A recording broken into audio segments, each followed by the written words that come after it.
ప్రణాళికలో భాగస్థులు, వారి ఆదర్శ జీవిత సాక్ష్యము నేటి స్త్రీలకు మార్గదర్శకం. సారా, రిబకా, రాహాబు, దెబోరా, రూతు, నయోమి విశ్వాస నిరీక్షణకు మాదిరి. నడుచుకుందాము వారి మార్గములో, క్రీస్తు సహపరిచారకులై సంఘ సేవలో సాగుతూ నడచిన వారి జీవితం ఈ తరముకే ఆదర్శం. బైబిల్లోని స్త్రీలు అను ఆధ్యాత్మిక కార్యక్రమంలో భాగంగా నేటి దినము బైబిల్లో నుంచి మరి గుణవతి అయినటువంటి భార్యను గురించినటువంటి ధ్యానము మన మధ్యలో షీలా వుడ్ గారు చేయనంటున్నారు. మనం విని దీవించబడదాం.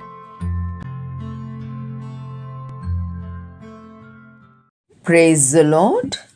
గ్రేస్ మినిస్ట్రీ శ్రోతలకు హృదయపూర్వక వందనాలు. అవకాశం ఇచ్చిన దేవునికి వందనాలు చెల్లిస్తున్నాను. ఆదర్శ గృహిణి నోవాహు భార్య గురించి ఈరోజు తెలుసుకుందామండి. ప్రార్థిస్తాము. అత్యంత కృపగల దేవ, కృపామయుడ, మా జీవితాల్లో నీవు చేసిన మేళ్ళన్నిటిని బట్టి దేవా నీకు వందనాలు, స్తుతులు, కృతజ్ఞతాస్తుతులు చెల్లిస్తున్నాను తండ్రి. మీ వాక్యాన్ని ధ్యానించుచుండగా ఆధ్యాత్మిక మర్మాలను బయలుపరచండి. మీరు మహిమ పొందుకోమని రానున్న యేసయ్య నామంలో అడిగి వేడుకొనుచున్నాము తండ్రి. ఆమేన్. ఈరోజు దేవుడు మనకిచ్చిన వాక్య భాగము మరి నోవాహు భార్య గురించి తెలుసుకుందామండి.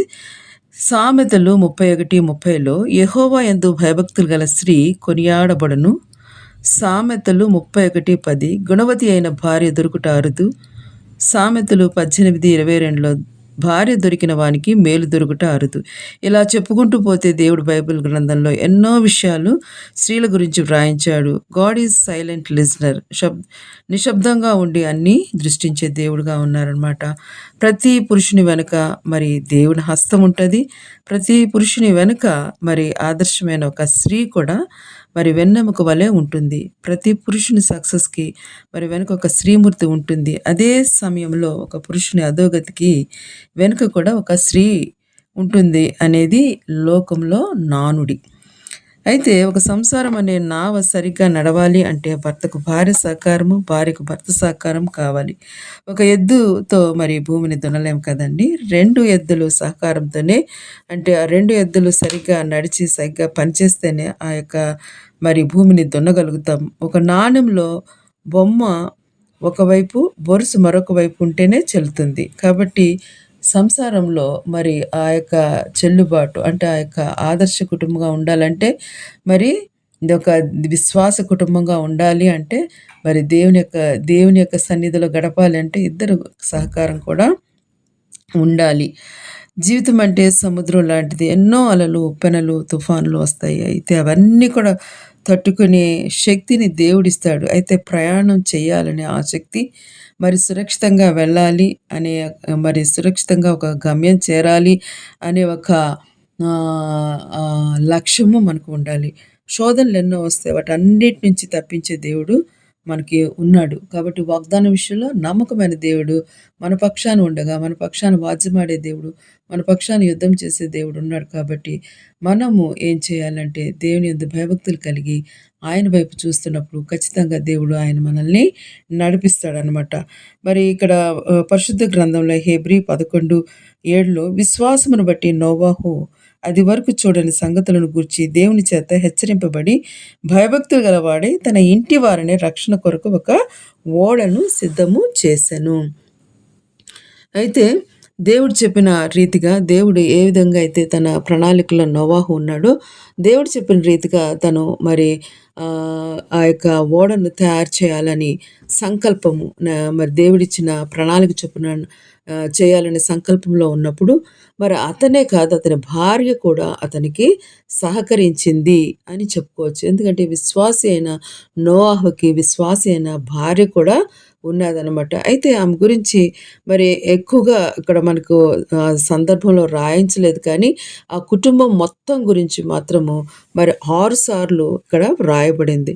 అయితే అక్కడ ఆ పరిస్థితులు ఏంటున్నాయి అని ఒకసారి నోహ కాలంలో సాంఘిక పరిస్థితులు ఏ విధంగా ఉన్నాయని ఒకసారి గమనించినట్లయితే ఆదికాండము 6 అధ్యాయము 5, 6, 7లో నరులు చెడుతనము భూమి మీద గొప్పదనియు వారి హృదయము యొక్క తలంపులలోని ఊహ అంతయు ఎల్లప్పుడూ కేవలము చెడ్డదనియు యెహోవా చూచి తాను భూమి మీద నరులను చేసినందుకు యెహోవా సంతాపము నందెను, తన హృదయంలో నొచ్చుకొనెను అని వ్రాయబడిందనమాట.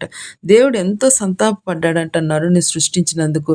ఎందుకంటే మరి దేవుడు దేవుణ్ణి స్తుతించాలి, గనపరచాలి అని మరి ఎంతో సంతోషించాడు. ఆ నరుని మరి తన స్వరూపంలో మరి చేసుకొని మరి ఆమెకు సహకారిగా అతనికి సహకారిగా మరి అవ్వని కూడా ఇచ్చి మరి ఎంతో సంతోషించిన సమయము అటువంటిది. మరి ఈ యొక్క నోహు దినములకు వచ్చేసరికల్లా మరి ప్రజలందరూ కూడా విచ్చలవిడితనము దేవుణ్ణి మర్చిపోయిన సందర్భాలు ఉన్నాయి. చూసినప్పుడు దేవుడికి ఎంతో సంతాపం అంట, హృదయము ఎంతో నొచ్చుకుందంట. అయ్యో నేను ఎందుకు ఈ నరులను చేశాను అని చెప్పేసి. మరి మరి ఇక్కడ ఆదికాండము 6 అధ్యాయము 5-13 వరకు చూసినట్లయితే నరులు చేసినందుకు దేవుడు సంతాపము నొందెను. ప్రస్తుత పరిస్థితులు కూడా మరి చూసినట్లయితే నోహు దినముల వలె ఉన్నాయన్నమాట. ఎందుకంటే తల్లి తండ్రి అని కానీ మరి ఇటువంటి ఏ వాయు వరసలు కానీ ఏమి లేని పరిస్థితులు. మరి దేవుడంటే మరి నిర్లక్ష్యము, తమ సొంత శక్తియే గొప్పది అనుకున్న వ్యక్తులు కూడా ఎంతోమంది ఉన్నారు. కానీ దేవుడు లేకుండా మరి మనం ఏమీ చెయ్యలేమనేది వారికి అర్థం కాని వ్యర్థమైన ఆలోచన అనమాట. ఇక్కడ చూసినట్లయితే మనము దేవుడు చెప్పకుండా ఏది చెయ్యడు. కాబట్టి నోహు యెహోవా దృష్టిలో కృప పొందిన వాడై ఉన్నాడు. కాబట్టి ఆదికాండము 6లో 8, 9 నీతిపరుడు నిందారహితుడు నోహు దేవునితో కూడా నడిచాడనమాట. నోహు దేవుని సాక్ష్యము పొందినవాడు. ఎందుకంటే దేవుడు నోవాహుని ఎన్నుకున్నాడు. ఆ యొక్క పరిస్థితులన్నిట్లో ఎవరిని ఎన్నుకున్నాడంటే నోవాహును ఎన్నుకున్నాడు అనమాట. ఆయన సాక్ష్యం ఎలా ఉందంటే మొట్టమొదటిగా చూసినట్లయితే మరి దేవుడు ఎంత గొప్ప దేవుడు అంటే నోహు దేవునితో నడిచాడు. మరి ఇక వ్యక్తిగత సాక్ష్యం చూసినట్టయితే ఆయన నీతిమంతుడు, మరి నిందారహితుడు, మరి దేవుని కృప పొందినవాడు, ఇలాగా నమ్మకమైన వాడు అని చెప్పేసి దేవుడే సాక్ష్యం ఇస్తున్నాడండి ఆయన గురించి. నోహు గురించి చదివినప్పుడు అతని భార్య గురించి మరి అంటే అతని భార్య గురించి అప్పుడు అతని కుటుంబం అంతటి గురించి కూడా దేవుడు అక్కడ మరి 6 సార్లు వ్రాయించాడనమాట. బైబిల్ చరిత్రకారులు ఏం చెప్తారంటే ఈ యొక్క నోవాహు భార్య పేరు నామాహ్ అనే పేరు చెప్తారండి. అయితే మేము కూడా యుఎస్ కెంటకీలో నోవాహు ఆర్క్ మరి సందర్శించినప్పుడు కూడా అక్కడ కూడా నోవాహు భార్య పేరు నామాహ్ అని చెప్పేసి చెప్పడము విన్నాము. ఒక డాక్యుమెంటరీలో వాళ్ళు ఆ యొక్క మరి గ్రంథకర్తలు అక్కడ పేరు రాసి పెట్టారనమాట. నిత్య జీవితంలో ఒక స్త్రీ ఎన్నో పాత్రలు ధరిస్తూ ఉంటుంది కదా. మరి తల్లిగా, మరి అలాగే కూతురుగా, కోడలుగా, భార్యగా, సహోదరిగా ఎన్నో రకాల పాత్రలు పోషించే స్త్రీగా ఉన్నారు మరి స్త్రీలు. అటువంటిది ఈ యొక్క నోవాహు భార్య కూడా ఎటువంటి స్త్రీ అని చెప్పుకోవచ్చు అంటే దేవుని యందు భయభక్తులు గల స్త్రీ అని చెప్పుకోవచ్చు. ఆదికాండము 6:13లో దేవుడు నోవాహుతో సమస్త శరీరుల మూలముగా భూమి బలాత్కారంతో నిండి ఉన్నది గనుక నా సన్నిధిన వారి అంతము వచ్చి ఉన్నది, ఇదిగో వారిని భూమితో కూడా నాశనము చేయుదును అని చెప్పేసి నోవాహుతో చెప్తున్నాను అనమాట. నోవాహు దేవుని యందు భయభక్తులు కలిగిన వాడు కాబట్టి కుటుంబం కూడా మరి దేవుని యందు భయభక్తులు కలిగిన వారుగా ఉన్నారు. భర్తకు మరి ఆ యొక్క భార్య విధేయురాలుగా ఉన్నది. ఎందుకంటే ఒక కుటుంబము రక్షింపబడిందంటే భర్త, భార్య, తర్వాత పిల్లలు మరి వాళ్ళందరూ కూడా రక్షింపబడ్డారా మరి అనేది చాలా ఇంపార్టెంట్. ఇక్కడ కుటుంబం అంతా కలిసి మరి ఆ యొక్క నోవాహు ఆ ఆర్క్ అంటే ఆ యొక్క ఓడను తయారు చేశారండి. అవిధేయతగా గొణుగులు కానీ సణుగులు కానీ ఉంటే ఆ యొక్క కార్యం ఎప్పుడు కూడా జరగదు. ఇక్కడ ఏంటంటే నోహ కుటుంబం మొత్తం కూడా రక్షింపబడిన కుటుంబం. దేవుడు ఆ కుటుంబాన్ని ఎన్నుకున్నాడనమాట. కాబట్టి విశ్వాసి అయిన ఈ యొక్క నోవాహుకు విశ్వాసి అయిన భార్యయే కాకుండా విశ్వాసి అయిన కుమారులున్నారు. విశ్వాసైన కుమారులే కాక వారి భార్యలు కూడా విశ్వాసులై ఉన్నారు.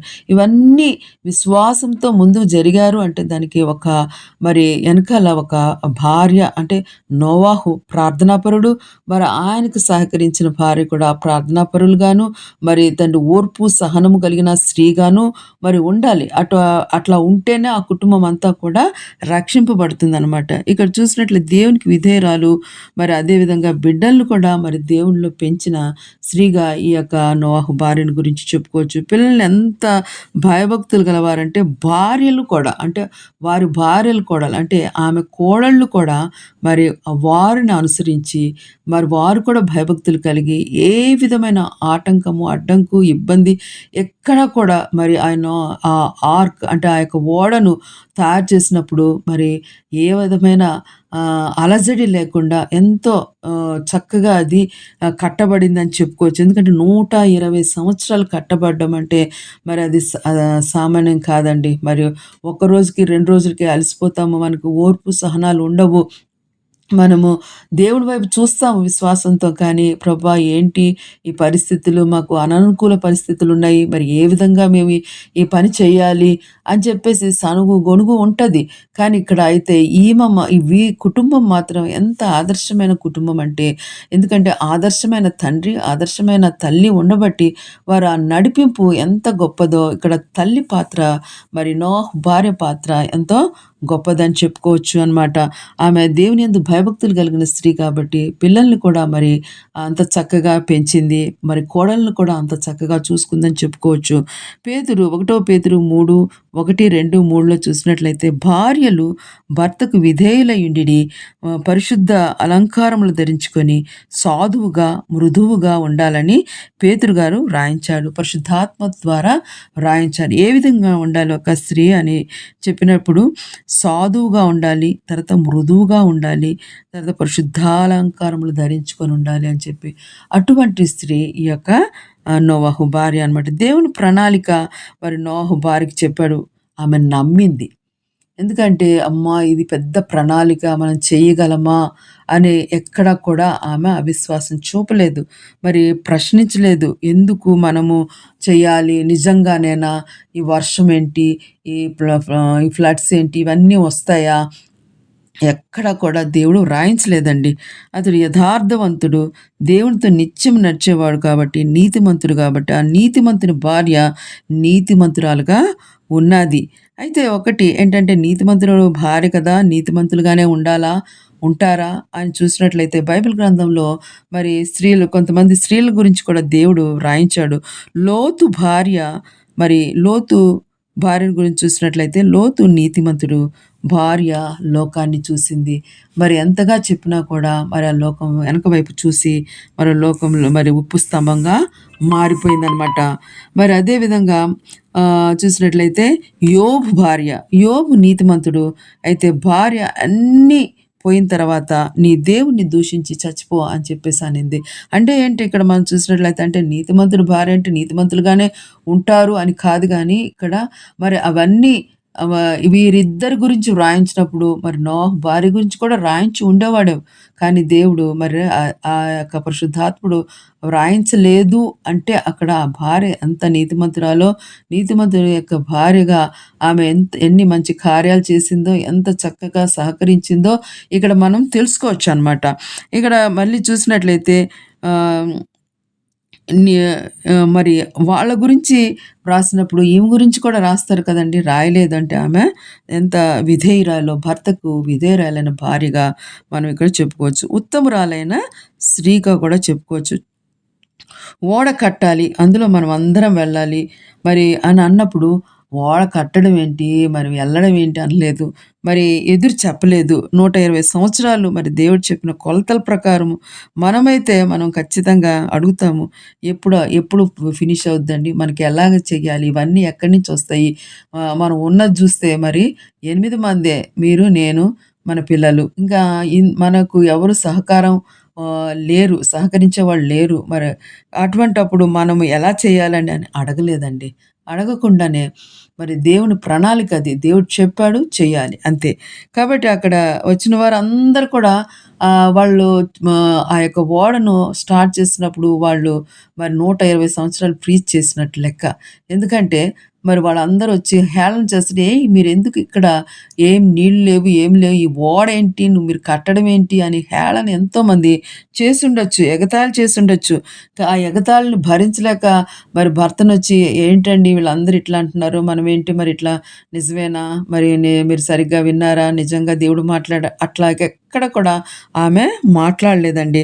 తొట్రిల్లలేదు. ఆమె సణగలేదు. మరి అదే గాకుండా ఒక సాత్వికురాలైన భార్యగా తొణకక మరి తొలగలేదు, నిరాశ చెందలేదు, భర్తను తొందర చేయలేదు. మరి దేవుని యొక్క ప్రణాళిక నుండి, దేవుని యొక్క విజన్ నుండి బయటికి లాగలేదనమాట. ఎందుకంటే ఈమె సుబుద్ధి గల భార్య, యెహోవా యొక్క దానము. సామెతలు 19:14 ఆమె సుబుద్ధి అనే భార్య. దేవుడు చెప్పాడు చెయ్యాలి అంతే. ఒక దృఢ సంకల్పం కలిగిన స్త్రీగా మనం ఇక్కడ ఆమెను చెప్పుకోవచ్చు అనమాట. నోవాహు భార్య, పిల్లలు, కోడలు గురించి బైబిల్ గ్రంథంలో మరి ఆదికాండము 6వ అధ్యాయము 18వ వచనంలో, లోకమందున సమస్తమును చనిపోవును, అయితే నీతో నా నిబంధన స్థిరపరచబడుతుంది అని చెప్పేసి ఎప్పుడైతే దేవుడు చెప్పాడో వారు ఆ యొక్క ఆజ్ఞకు వారు శిరస ఆవహించారు. ఆ కుటుంబం అంతా కూడా మరి దేవుని యొక్క మాటలను మరి విని విధేయత చూపించారన్నమాట. జ్ఞానవంతురాలైన తల్లి, జ్ఞానవంతురాలైన భార్య, జ్ఞానవంతురాలైన మరి అత్త అని చెప్పుకోవచ్చు ఇక్కడ. సామెతలు 14:1 జ్ఞానవంతురాలు తన ఇల్లు కట్టుకొనును అని. కాబట్టి నోవహుకు సహకరించేదే కాకుండా పిల్లల్ని దేవునిలో నడిపించి మరి తల్లిదండ్రులుగా దేవునికి విధేయులై పిల్లల్ని ప్రజలందరూ రావడం, అడగడం, నవ్వడం ఇవన్నీ చూసినప్పుడు మరి వాళ్ళు ఎక్కడ కూడా తొట్టిల్లలేదనమాట. ఆదికాండము 6:13-14 చితిసారపు నానుతో నా కొరకు ఓడను చేసుకొనుము అని చెప్పేసి అన్నారు. తర్వాత 6:14-18 చూసినట్లయితే, అయితే నీతో నా నిబంధన స్థిరపరచుదును, నీవును నీతో కూడా నీ కుమారులు, నీ భార్యయు, నీ కోడండ్రును నీ ఓడలో ఆ ఓడలో ప్రవేశింపవలెను. ఆ ఓడలను ప్రవేశించాలి. ఖచ్చితంగా దేవుడు చెప్తున్నాడు, నీవే కాదు నీ భార్య, నీ కొడుకులు, నీ కోడళ్ళు కూడా ఆ యొక్క ఓడలో ప్రవేశించాలి అని చెప్పేసి దేవుని యొక్క ఆజ్ఞ అనమాట. ఆదికాండము 6:22 దేవుడు అతనికి ఆజ్ఞాపించిన ప్రకారం యావత్తూ చేసింది. దేవుడు ఏం చెప్పాడో అది తూచా తప్పకుండా నోవహు చేశాడనమాట. ఆదికాండము 7:1 యెహోవా ఈ తరము వారిలో నీవే నా ఎదుట నీతిమంతుడివై ఉండుట చూచి తిని కనుక నీవును నీ ఇంటి వారు ఓడలో ప్రవేశించుడి. ఆ కుటుంబంలో ఎక్కడైనా పొరపాటు జరిగి ఉంటే అది కూడా వ్రాయబడి ఉండేది. కానీ ఎక్కడ కూడా కుమారులు కూడా ఎదురు తిరగలేదు, కుమార్తెలు అలాంటి కోడళ్ళు కూడా ఎక్కడ ఎదురు తిరగలేదండి. తర్వాత ఉత్తమమైన ఇల్లాలు, ఉత్తమమైన తల్లి అని చెప్పుకున్నాం కదా, ఉత్తమమైన ఇల్లాలన్నమాట. మరి విధేయురాలై కుమారులు తండ్రి పనిలో సహకారం వెనక్కి తగ్గలేదు. పిల్లలు కూడా ఏంటి డాడీ, ఏంటి నాన్నగారు మరి ఇంత శ్రమ పడుతున్న పెద్ద పెద్ద మొద్దులు మరి అవన్నీ కట్ చేసుకొని, ఇప్పుడంటే ఆధునికమైనవి ఎన్నో యంత్రాలు ఉన్నాయి, కానీ అప్పుడు అలా కాదు కదండి. మరి కొట్టాలి దాన్ని, ఆ చెట్లను కొట్టాలి, మరి వాటిని సాఫ్ చేయాలి, మరి ఏ విధంగా మరి పెట్టాలో అంతా కూడా ఒక శ్రమతో కూడినది. కాబట్టి అప్పుడు కూడా ఆ శ్రమలో కూడా మరి కుమారులు కానీ భార్య కానీ మరి వండి పెట్టే మరి భార్య కానీ మరి భార్య కానీ మరి ఆ కోడళ్ళు కానీ ఎక్కడ ఏమి కూడా మరి మాట్లాడలేదనమాట. చక్కగా ఎంతో సంతోషంగా ఆ యొక్క కార్యాన్ని మరి పూర్తి చేశారనమాట. సామెతలు 22:6 బాలుడు నడవలసిన త్రోవను వానికి నేర్పుము, వాడు పెద్దవాడైనప్పుడు దాని నుండి తొలగిపోడు. కాబట్టి చిన్ననాటి నుంచి తల్లి తండ్రిని చూశారు. తల్లి తండ్రి ఏ విధంగా అయితే మరి దేవునియందు భయభక్తులు కలిగి ఉన్నారో చూశారు. కాబట్టి వాళ్ళు కూడా మరి ఆ యొక్క త్రోవను తొలగిపోలేదండి. దేవుడు చెప్పిన విజన్‌ని మరి పూర్తి చేయడానికి వాళ్ళు ఎంతగానో శ్రమపడ్డారు. మరి ఆదర్శమైన అత్త కూడా అని చెప్పొచ్చు. బైబిల్ గ్రంథంలో ఉత్తమమైన అత్తగా చెప్పాలంటే నయోమిని మరి చెప్పుకుంటాం కదా! మంచి కోడలుగా రూతుని చెప్పుకుంటాము. మరి ఈమెను కూడా ఒక ఆదర్శవంతమైన అత్తగా చెప్పుకోవచ్చు. ఎందుకంటే మరి నోవాహుకి భార్య ఏ విధంగా సహకరించిందో ముగ్గురు కుమారుల యొక్క భార్యలు కూడా వారికి సహకరించారు. ఎందుకంటే మరి ఆ భార్యలకు కూడా తల్లిదండ్రులు ఉంటారు కదండీ! ఆ తల్లిదండ్రులకు ఈ కోడళ్ళు ఎళ్లి చెప్పుండొచ్చు. అమ్మా మరి దేవుడు చెప్పాడమ్మా మా మామగారికి, మరి మా అత్తగారు వాళ్ళిద్దరూ ఆ విజన్‌లో మరి ముందుకు నడుస్తున్నారు. కాబట్టి మీరు కూడా మరి ఈ లోకవన్నీ విడిచిపెట్టేసి మీరు కూడా రండి. మీరు మాతో పాటు సహకరించండి. దేవుడిని నమ్మండి. దేవుని కోసం జీవించండి అని చెప్పేసి అక్కడ సువార్త ఆ పిల్లల తల్లిదండ్రులకి, వారి కుటుంబీకులకి చెప్పుండొచ్చు. కానీ ఏ పిచ్చిదానా మీరేంటే మీరు కూడా వాళ్ళలాగా పిచ్చోళ్ళయిపోయారా ఏంటి? ఎందుకు ఆ విధంగా మీరు ఇచ్చేస్తున్నారు? అసలు వర్షం ఏంటి? అసలు ఇదేమన్నా చూస్తే విడ్డూరంగా ఉంటుంది. ఇన్ని సంవత్సరాలు ఈ యొక్క ఓడను కడతారా నిజంగా అని చెప్పేసి అంతగా మరి కోడళ్ళు వాళ్ళ కుటుంబీకులకి చెప్పినా వాళ్ళు నమ్మలేదు. ఎందుకంటే మరి వాళ్ళ తల్లిదండ్రులు చెప్పింది కూడా వీళ్ళు వినలేదు. ఎందుకంటే మరి వెనక్కి వెళ్ళలేదు. చూడండి, ఓర్ప మరి రూత్ చెప్తుంది, అమ్మ నువ్వు వెళ్ళు. ఇద్దరికీ చెప్తుంది రూత్. ఏమని? రూత్, ఓర్ప మీరు యవనస్తులు కాబట్టి నేనైతే ఇంకా పిల్లల్ని మీకు ఇవ్వలేను. మరి కాబట్టి మీరు కొత్త జీవితాన్ని మీ తల్లిదండ్రుల దగ్గరికి వెళ్ళి కొత్త జీవితాన్ని జీవించండి అన్నప్పుడు మరి రూత్ మాత్రం అత్తను అనుసరించింది. ఓర్ప అయితే చక్కగా ముద్దు పెట్టుకొని ఆమె లోకంలోకి వెళ్ళిపోయింది. అలాగా ఈ కోడళ్ళు మరి ముద్దు పెట్టుకొని వెళ్ళిపోలేదండి. ఏం చేశారు? మరి తన తల్లిదండ్రులకు కూడా చెప్పారనమాట. మరి చెప్పినప్పుడు వాళ్ళు రాలేదు. మరి వాళ్ళు హేళన చేసినా కూడా, వాళ్ళు పిలిచినా కూడా వెనక్కి వెళ్ళలేదు.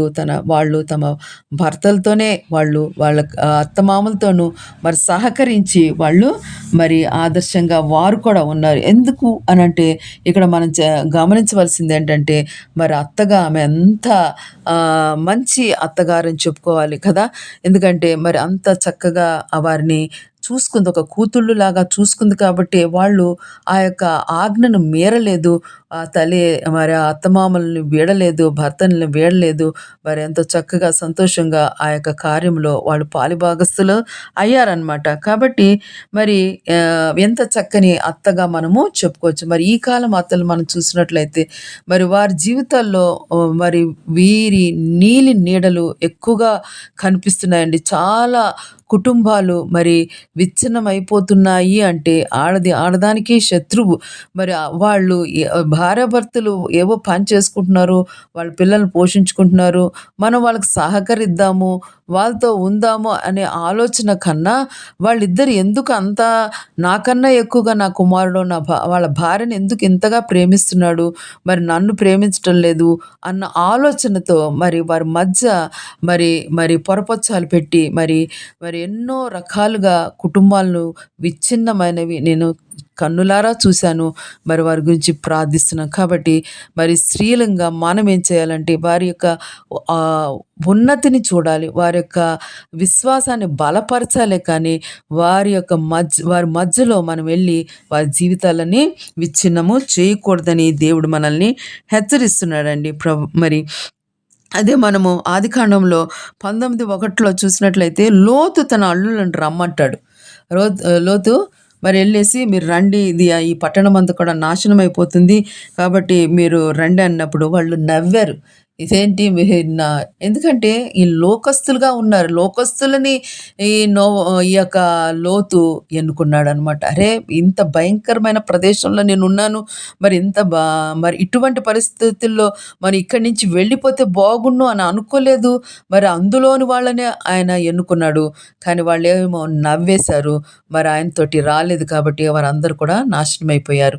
అయితే ఇక్కడ ఈ స్త్రీలు మరి ఎంత గొప్పవారో మనం ఇక్కడ వారి గురించి మనం ఎంతగానో కొనియాడవచ్చు అనమాట. ఆ స్త్రీలు కూడా చాలా మరి దేవుని యందు భయభక్తులు కలిగిన వారు అని చెప్పొచ్చు.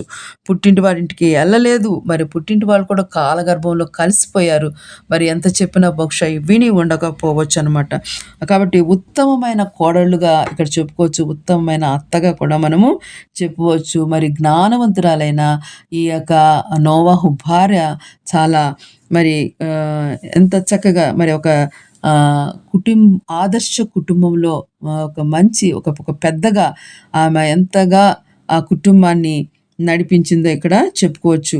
మరి చూడండి, ఆదాము అవ్వ చూసినట్లయితే అవ్వ సాతాను యొక్క మాటలకి లొంగిపోయింది కదండి. మరి వీడైతే ఆ సాతాను కూడా ఏమి పని చేయలేదండి. ఇక్కడ ఎవరి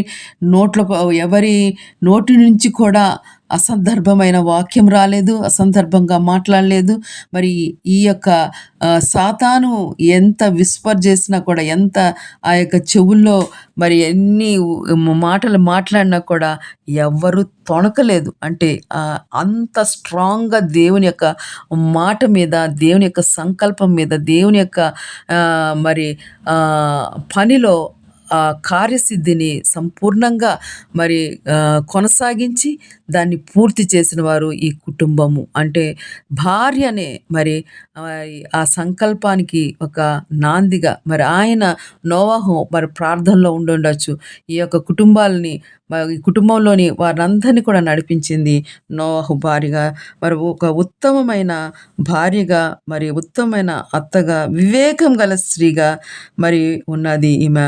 మరి సాతాను శోధనలో ఈ కుటుంబమే పడలేదు. అంటే వారు ఎంతగా దేవుణ్ణి హత్తుకొని ఉన్నారో, మరి పాపములో నడిపించారు. అవ్వ అయితే పాపంలో పడిపోయి మరి ఆదామును నడిపించింది. ఆ రీతిగా ఈ యొక్క స్త్రీ మరి ఏ విధమైన సనగడం కానీ గొనగడం కానీ చేయకుండా మరి తన కుటుంబాన్ని ఎంతో లక్ష్య సాధనలో మరి మరి స్థితప్రజ్ఞగా ఉన్నది అని చెప్పుకోవచ్చు అనమాట. మరి విశ్వాసంతో నడిపించింది. మరి హోమ్ డిపార్ట్మెంట్ మరి స్ట్రాంగ్గా ఉండాలండి. ఎందుకంటే ఆ స్ట్రాంగ్గా ఉంటేనే మరి ఆ చుట్టుపక్కల వాళ్ళు ఎవ్వరు కూడా ఏ మాట మాట్లాడినా, ఏ అవిశ్వాసులు ఏం మాట్లాడినా కూడా లోబడకుండా వారికి సరైన సమాధానం దేవుని గురించి మరి సువార్త చెప్పిందని చెప్పుకోవచ్చు ఇక్కడ. ఎందుకంటే అవునమ్మా, దేవుడు చెప్పాడు, ఇది దేవుని ప్రణాళిక. మీరు రక్షింపబడాలంటే, ఈ నావలోకి రావాలంటే మీరు రక్షింపబడాలి, దేవుని నమ్మాలి, దేవుని యందు భయభక్తులు కలిగి ఉండాలి అని చెప్పేసి ఆమె మరి సువార్త ప్రకటించి ఉండొచ్చు. కాబట్టి దేవుని సన్నిధిలో ఆ కుటుంబం అంతా నడిచింది. ఇంట్లో మరి ఎంతో ప్రశాంతమైన వాతావరణము, సమాధానకరమైన వాతావరణము. కాబట్టి మరి పీస్ఫుల్గా పనంతా కూడా ఎంతో చక్కగా జరగడానికి భార్య సహకారిగా మరి నోవాహు ఉంది అని చెప్పుకోవాలన్నమాట. రక్షింపబడిన కుటుంబం, కుటుంబం మొత్తము, ఆ కుటుంబం మొత్తం కూడా రక్షింపబడింది. ఆదికాండము 7:5 తనకు నోహు ఆజ్ఞాపించిన ప్రకారము నోహు యావత్తు చేసెను. మరి ఓడలో కుటుంబం అంతా ప్రవేశించిరి. వారు నిత్యము దేవుని వైపు చూచారు. జలప్రయాణం వచ్చినప్పుడు నోవాహు వయస్సు మరి 600 సంవత్సరాలు, 40 రాత్రులు, 40 పగళ్ళు. మళ్ళీ జల ప్రళయం అనేది వచ్చిందనమాట. ఆదికాండము 7:24 150 దినముల వరకు మరి అక్కడ నీళ్లు భూమి మీద ప్రబలి ఉన్నదనమాట. కాబట్టి ఈ యొక్క నీళ్లు ఇంకిపోయిన తర్వాత దేవుడు మరి నీతో కూడా నీ భార్యను, ఆదికాండము 8:15 అప్పుడు దేవుడు నీవును నీతో కూడా నీ భార్యను, నీ కుమారులను, నీ కోడండ్రను ఓడలో నుండి బయటకు రండి. దేవుడు ఏం చెప్తా మీరు వెళ్ళండి. ఇలాగా ఇవన్నీ కూడా ఈ ఓడలోకి రెండు మరి పరిశుద్ధమైనవి ఆ యొక్క జంతువులన్నీ కూడా లోపలికి వెళ్ళాయి. దేవుడు చెప్పినవన్నీ కూడా చేశారు. మరి వాటికి కావాల్సిన స్టోరేజ్ నిజంగా మరి ఆ యొక్క కెంటకీలో ఆ యొక్క 3 స్టోర్ ఎట్లాగా ఏ దేవుడు చెప్పిన ప్రణాళిక చొప్పున ఆ యొక్క నావ ఎట్లా ఉందో చూసినప్పుడు వాళ్ళు నీళ్ళు ఎట్లా స్టోరేజ్ చేసుకున్నారు, లేకపోతే మరి వాటికి ఆహారాలు అవన్నీ కూడా ఎంతో మరి జాగ్రత్తగా అండి. మరి 150 రోజులు నీళ్ళల్లో ఉన్నారు అంటే నీటిపైనే ఉన్నారు. అంటే వాళ్ళు ఎక్కడ బయటికి వెళ్ళి తెచ్చుకునే పరిస్థితులు ఏం లేవు కదా. మరి అంత స్టోరేజ్ వాటర్ తాగడం మరి అవన్నీ కూడా స్టోరేజ్ ఎలాగున్నాయో అవన్నీ కూడా మరి కళ్ళకు కట్టినట్టుగా చూపించారనమాట.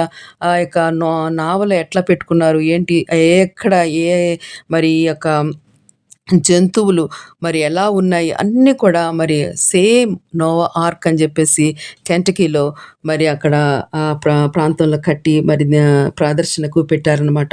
మరి దేవుడు చెప్పింది చేశారంట. అంత అది లోపలికి వెళ్ళి చూసినప్పుడు నాకు అనిపించింది, మనం నోవా గురించి కొంత చదువుకుంటాము, చదువుకొని ఆహా అవును అని రక్షణ వాళ్ళకి వీళ్ళందరూ వెళ్ళారు, ఇవన్నీ వెళ్ళారంటే మరి వారికి తిండి వాటి ఏంటి పరిస్థితి అవన్నిటి కూడా చూసుకున్నారు వీళ్ళందరూ కలిసి. మరి వాటికి తిండి పెట్టడమే కానీ, వాటికి మరి ఆ యొక్క ఆహారమే కానీ, పానీయమే కానీ ఏది మరి వీళ్ళకి అన్నీ కూడా ఎంత చక్కగా ఒక సిస్టమేటిక్గా జరిగితేనే ఆ యొక్క ఓడలో ఆ విధంగా ఉండగలుగుతారండి. మరి ఆ నీళ్ళల్లో టిల్ట్ అవుతూ ఎంతో మరి ఎటువంటి పరిస్థితులను వాళ్ళు శ్రమల్లో ఎంచి వెళ్ళినప్పటికీ కానీ దేవుడు వాళ్ళని రక్షించుకున్నాడు అనమాట. ఎందుకంటే వాళ్ళు అంతా దేవుని యందు యథార్థత నీతి కలిగిన కుటుంబం అనమాట. ఆ కుటుంబంలో మరి చూడండి ఇక్కడ మరి నీవును నీతో కూడా నీ భార్య పిల్లలు కరెక్ట్గా రాసి పెట్టారు. నీ భార్య నీ పిల్లలు మీరు బయటికి రండి అని చెప్పినప్పుడు దేవుడు ఏం చెప్తే అదే. దేవుడు మరి తలుపు మూసివేశాడు, తలుపు తీసివేయడము అన్నీ కూడా దేవుని యొక్క ఆధీనంలోనే ఉన్నాయన్నమాట. కాబట్టి ఆదికాండము 8:15 కాబట్టి నోవహును అతనితో కూడా అతని కుమారులను అతని భార్యలు అతని కోరండ్రును బయటికి వచ్చిరి.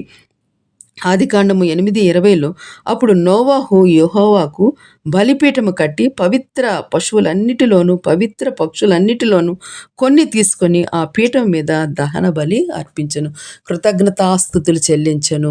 మరి మనము దేవుడు చేసిన మేళ్లకు మనము దేవునికి ఏమి అర్పిస్తున్నామో, మన హృదయాన్ని అర్పిస్తున్నామా? దేవుడు బలులు కోరడం లేదు, కానీ మన నుండి మరి విరిగి నలిగిన హృదయాన్ని మనం అడుగుతున్నాడు. మనం ఎప్పుడైనా మన పిల్లలు మన కుటుంబంలో మన పిల్లలు రక్షింపబడ్డారా? మన దేవుని కోసం ఏమైనా చేస్తున్నారా? ఒక పని చెప్పినప్పుడు వాళ్ళు దేవుని గురించి పని చెప్పినప్పుడు చేస్తున్నారా? మరి చర్చికి వెళ్తున్నారా? వాక్యం చదువుతున్నారా? ఇవన్నీ కూడా గమనించాలి అండి. ఎందుకంటే ఈ మీడియా వచ్చింది కాబట్టి ఈ మీడియాలో ఎంత భయంకరమైన పరిస్థితుల్లోకి పిల్లలు వెళ్ళిపోయారంటే వాటిలో మంచి చూసి మంచి చేయాలనేది వాళ్ళు చేయట్లేదు, కానీ ఏం చేస్తున్నారంటే ఆ చెడును గ్రహించి ఏ విధంగా చేస్తే మనం పట్టుబడము అని ఎంతో భయంకరంగా పిల్లలు 15 సంవత్సరాలు 8 సంవత్సరాల దగ్గర నుంచి మరి ఉన్న వాళ్ళు ఆ విధంగా చేస్తున్నారు. మరి తల్లిదండ్రులుగా మనము సంపాదనలో పడిపోయి ఆ సంపాదించుకొని కోట్ల ఇల్లు కట్టుకోవడము, అవి కట్టుకోవడము, ఇవి కట్టుకోవడం, ఫ్యూచర్ గురించి ప్లాన్ చేస్తున్నారు. ఆ ఫ్యూచర్ ఏముందండి? ఈరోజు దేవుడు వచ్చాడంటే మన పరిస్థితి ఏంటి? మనం వెళ్ళగలుగుతున్నామా? లేకపోతే మన పిల్లలు వెళ్తారా? మరి మన పిల్లల్ని వదిలేసి ఎక్కడికి వెళ్తున్నాం మనము? చదువు చదువు చదువు అని చెప్పేసి చదువు చాలా ఇంపార్టెంట్, కానీ దేవుడు కూడా చాలా అన్నిటికన్నా దేవుడే ఇంపార్టెంట్. ఎందుకంటే దేవుడే జ్ఞానం ఇచ్చేవాడు. ఎంత నువ్వు చదువుకున్నా నీకు ఉద్యోగం ఇచ్చేది ఎవరండి? దేవుడే. దేవుడు లేకుండా చూడండి ఎంతోమంది, కొంతమంది అంటారు ఆ యొక్క గోల్డ్ మెడలిస్ట్ కూడా రోడ్డు మీద ఉన్నాడు, కానీ దేవుడు నీకు ఒక గొప్ప ఉద్యోగం ఇచ్చి ఆ యొక్క పరిస్థితుల్లో నువ్వు ఉన్నావంటే అది దేవుడు నీకు చేసిన ఉపకారం, దేవుడిచ్చిన నీకు ఒక కృప అని అది గుర్తుంచుకోవాలి. అంతేగాని ఫస్ట్ వస్తేనే ఉద్యోగాలు వస్తాయని కాదండి. దేవుడు జ్ఞానం ఇస్తాడు. ముందు దేవుళ్ళో పెంచితే నువ్వు పిల్లలు కుడికి కానీ ఎడమకు కానీ ఎక్కడికి వెళ్ళరండి. మరి ఈ స్త్రీ చూడండి, మరి నోవాహు ఎంత యథార్థవంతుడో నీతివంతుడో, భార్య కూడా యథార్థవంతురాలు నీతివంతురాలుగా ఉంది. భర్తను బట్టి భార్యను బట్టి పిల్లలను బట్టి మరి తన భర్తలను బట్టి కోడళ్ళు కూడా మరి ఎంత సిస్టమేటిక్గా మరి ఆ యొక్క కార్యాన్ని జరిగించారు అనేది ఒక్కసారి తొణకలేదు, వెనక్కి చూడలేదు. నాగటి పట్టి మరి ముందుకు వెళ్ళాలి కానీ వెనక్కి చూడడం కాదు. ఎందుకంటే ఒక సోల్జరు ఒక యుద్ధంలోకి వెళ్తే ఎట్లా అంటే అతను ముందే ఉంటాయి వాళ్ళకి యొక్క ఆర్మర్స్ అంతా ముందుకు వెళ్తారు. ఎందుకంటే ముందు నుంచే వాళ్ళు మరి యుద్ధం చేయాలి. మరి వెనకకు తిరగరనమాట. కాబట్టి అటువంటి మరి దేవుని బిడ్డలుగా మనం కూడా వెనుకకు తిరగకుండా ముందుకు వెళ్ళే వారంగా ఉండాలి. మరి దేవుని కార్యాలను మనం ఎంతో జాగ్రత్తగా చేయాలి. అంతేగాని మరి మనము ప్రతి ఈ యొక్క లోకాన్ని చూసాము అంటే మాత్రము మనము ఎటువంటి పరిస్థితుల్లో కూడా దేవుని కార్యాలు చేయలేము. చూడండి, ఎంతోమంది మరి దైవజనులు మరి దేవుని కోసం నిలబడి మరి హతసాక్షులుగా అయిపోతున్నారు. మరి అటువంటి పరిస్థితుల్లో మనము ఏం చేస్తున్నాము? దేవుని ప్రార్థిస్తున్నామా? మన కుటుంబంలో ఎవరైతే మరి రక్షణ లేదో వారి కోసం ప్రార్థిస్తున్నామా? మన పిల్లల్ని సరిగ్గా నడిపిస్తున్నామా? ఇవన్నీ కూడా గమనించుకోవాలి. చూడండి, ఎంత చక్కని కుటుంబంగా మరి నోవాహు భార్య మరి తీర్చిదిద్ది దేవుడు చెప్పింది తూచా తప్పకుండా వాళ్ళు నడిచారనమాట. కాబట్టి దేవునికి అర్పణలు అర్పించారు. మనము మరి దశభాగాలు ఇస్తున్నామా లేదా అనేది కూడా ఒకసారి గమనించాలి. మన పిల్లలు ఏం చేస్తున్నారు? చెప్పినా వినని పరిస్థితుల్లో ఉన్నారు అంటే మరి వాళ్ళు దేవునిలో ఉన్నారా లేదా అనేది కూడా మనము గమనించాలన్నమాట. వాళ్ళు ఉన్నంతకాలం అన్నీ అనుగ్రహించాడు దేవుడు. He is the provider. కాబట్టి ఆ దేవుడు ఓడను మరి తలుపులు వేసేసాడు. మరి దేవుడు ఆ కుటుంబాన్ని దేవుని కృపతో మరి నడిపించాడు. మరి వైపు కన్నులెత్తి చూశారు. ఆ జలప్రళయంలో మరి ఆ కుటుంబం అంతా కూడా రక్షింపబడింది. నోవహు ఆత్మీయ తండ్రి అయితే నోవహు భార్య ఆత్మీయ తల్లిగా చెప్పుకోవచ్చు, రక్షింపబడిన కుటుంబంగా చెప్పుకోవచ్చు అనమాట. నోవహు భార్య గురించి మనము మరి ఏం నేర్చుకున్నామని ఒక్కసారి గమనించినట్లయితే, నోవహు భార్య దేవుని యందు భయభక్తులు కలిగిన స్త్రీ. ఆమె మరి భర్తకు విధేయురాలైన స్త్రీ, భర్తకు సహకరించింది. తర్వాత తన కుమారులని తన కోడళ్లను ఎంతో మరి ప్రేమతోటి దేవునిలోకి నడిపించిన ఆదర్శవంతమైన తల్లి, ఆదర్శవంతమైన అత్తగాను మరి ఉన్నది. తన ఆదర్శవంతమైన భార్యగా కూడా ఉన్నదనమాట.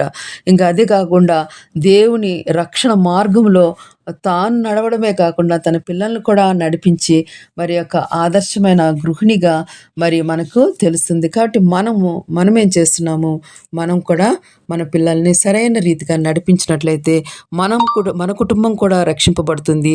తద్వారా దేవుడు రాకడ ఈ సమయంలో, ఇప్పుడు ఈ క్షణంలో మన రహస్య రాకడ వచ్చినట్లయితే మనము ఎత్తబడతాము, సజీవులమైన మనము ఎత్తబడతాము. ఒకవేళ చనిపోతే మరి ఆయనతో ముందుగా లేచి ఆయనతో పాటు మనము ఆకాశ మండలం నుంచి వస్తాము, ఆయనతో పాటు వస్తాము.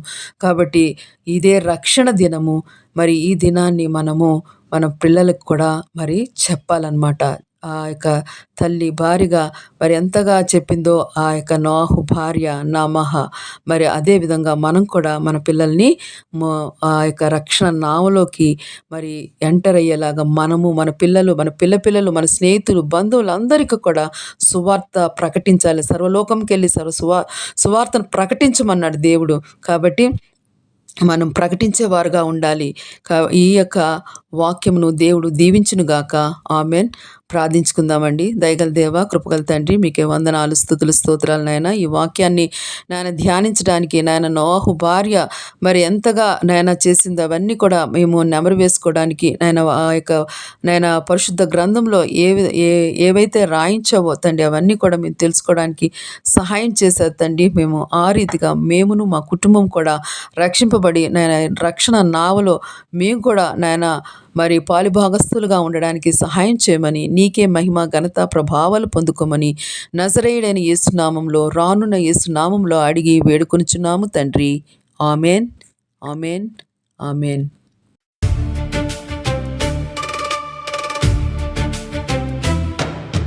బైబిలులోని స్త్రీలు దేవుని ప్రణాళికలో భాగస్థులు.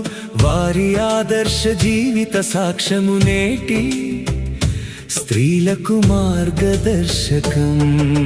సారా, రిబకా, రాహాబు, దెబోరా, రూతు, నయోమి విశ్వాస నిరీక్షణకు మాదిరి. నడుచుకుందాము వారి మార్గములో.